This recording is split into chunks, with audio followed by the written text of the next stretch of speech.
Telugu one ప్రేక్షకులకు నమస్కారం. శ్రీ మహాగణాధిపతయ నమః.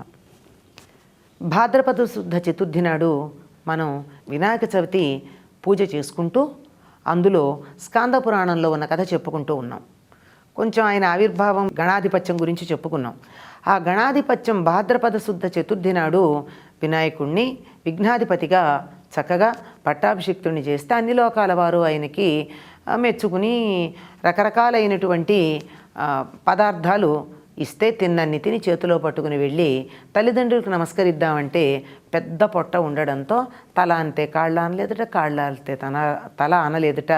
దాన్ని చూసి చంద్రుడు నవ్వాట. శివుడు జటాజూటంలో ఉన్న చంద్రుడు. పార్వతికి కోపం వచ్చి రాజదృష్టి సోకితే రాళ్ళైనా పగులుతాయన్నారు, నా కొడుకు పొట్ట కూడా నీ కారణంగా పగిలిపోయింది, ఎవరూ నిన్ను చూడకూడదు అని శపించింది. అయ్యో మరి లోకంలో ఎవరూ చూడకపోతే ఎట్లా కుదురుతుంది, ఏదో కారణంగా చూడడం తప్పదు కదా. అలాంటిది అదో ఋషిపత్నులకు నీలాపనిందలు వచ్చాయి, కృష్ణుడికి కూడా వచ్చింది అని చెప్పి శమంతకోపాఖ్యానం కథని ఇందులో చేరుస్తారు. ఈ శమంతకోపాఖ్యానం కథ తప్పనిసరిగా మనం వినాయక చవితి కథ చెప్పుకునేటప్పుడు చెప్పుకుంటాం. దీనికి అసలు ప్రాధాన్యం మరో రకంగా ఉంది. ఏమంటే సత్రాజిత్ అనేవాడు సూర్యుడిని ప్రార్థించి ఆయన అనుగ్రహంతో శమంతకమణి అనేటటువంటి మణిని పొందాడని, దానికి ఆయన ఎందుకు ఇచ్చాడంటే ఈయన నిర్మలుడుగా ఉన్నందువల్ల ఇచ్చాడు. అది రోజుకి 20 బారుల బంగారం ఇస్తుంది, ఎక్కడుంటే అక్కడ ఎటువంటి ఈతి బాధలు లేకుండా ప్రజలు సుభిక్షంగా ఉంటారు అని చెప్తే ఈయన అనుకున్నట్ట ఇదేదో కృష్ణుడు సూరసేన మహారాజుకి ఇవ్వమని అడుగుతాళ్లే అని అనుకున్నట్ట. అన్నట్టే అడిగాడు.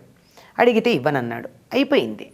కొన్నాళ్ళకి ఈ శమంతకమణిని ఈయన తమ్ముడు ప్రసేనజిత్తు మెడలో వేసుకుని వెళ్ళడం, ఈయన్ని చంపి అదేదో మణిని ఇతన్ని చంపి ఆ మణిని ఒక సింహం తీసుకోవడం, ఆ సింహాన్ని చంపి ఒక ఎలుగుబంటి పట్టుకెళ్ళి తన కూతురుకు ఆడుకోవడానికి ఇదంతా కథ జరిగిపోతుంది. కృష్ణుడు ఇంతకుముందు అడిగాడు గనక తీసుకెళ్ళి అతనే దొంగతనం చేశాడని ఒక అపనింద వేశాడు సత్రాజిత్తు. వెంటనే కృష్ణుడు అపనింద బాపుకోవడానికి బయలుదేరి వెళ్ళి మొత్తానికి కనుక్కున్నాడు. ఆ జాంబవంతుని సంహరించి ఆ జాంబవతితో పాటుగా మణితో పాటుగా తిరిగి వస్తే అనవసరంగా కృష్ణుడిని అన్నానని చెప్పి అతడికి ఈ మణితో పాటు తన కుమార్తె సత్యభామని కూడా ఇచ్చాడు. కృష్ణుడు అన్నాడు, నాకు కన్యామణి చాలు, మణి అక్కర్లేదని తిరిగి ఇచ్చి వెళ్ళిపోయాడు. ఇంతవరకే మనం కథ చదువుకుంటాం, కానీ విషయం ఇంతటితో ఆగలేదు. సత్యభామ చాలా ధనవంతుడైనటువంటి సత్రాజిత్తు కూతురు, అపురూప సౌందర్యవతి. ఈవిని వివాహం చేసుకోవాలని చాలామంది అనుకున్నారు.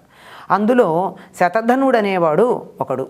ఆ శతధన్వుడు ఎప్పుడైతే కృష్ణుడికి సత్యభామనిచ్చి పెళ్లి చేశాడో దాంతో సత్రాజిత్తు మీద కోపంతో కృష్ణుడు నగరంలో లేనటువంటి సమయాన్ని చూసుకుని ఏం చేశాడంటే అక్రూరుడు, కృతవర్మ అనేటటువంటి వాళ్ళు ఇతడికి సహాయం చేస్తే ప్రోద్బలం చేశారు.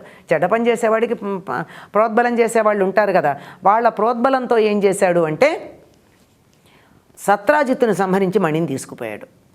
హస్తినాపురం వెళ్ళి ధృతరాష్ట్రుని పలకరించి తిరిగి వచ్చినటువంటి కృష్ణుడికి ఈ సంగతి తెలిసి ఆ శతధన్వుడి వెంటపడి సంహరిస్తే అతడి దగ్గర మణి లేదు.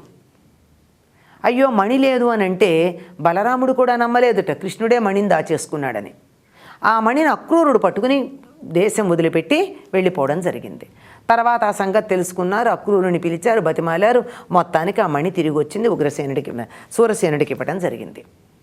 ఈ కథలో మనకి ప్రధానంగా అర్థమయ్యేది ఏమిటి అంటే ఎక్కడైనా సరే లోకక్షేమానికి పనికొచ్చేటటువంటి వస్తువు ఉంటే అది ప్రభుత్వం దగ్గర, లేక ఆ రోజుల్లో రాజు, ఈనాడు ప్రభుత్వం దగ్గర ఉండాలి. అలా లేకపోయినట్టయితే ఏం జరుగుతుంది, అది ప్రమాదాలకి దారితీస్తుంది. సత్రాజిత్తు చక్కగా మర్యాదగా ఇచ్చుంటే ఆయన దగ్గర ఉంటే క్షేమం ఎవరికి జరుగుతోంది, ఆయన కుటుంబానికే జరుగుతుంది. రాజుగారి దగ్గర ఉంటే ప్రజలందరికీ క్షేమం జరుగుతుంది. అలా ఇవ్వాలి. అలా ఇవ్వలేదు.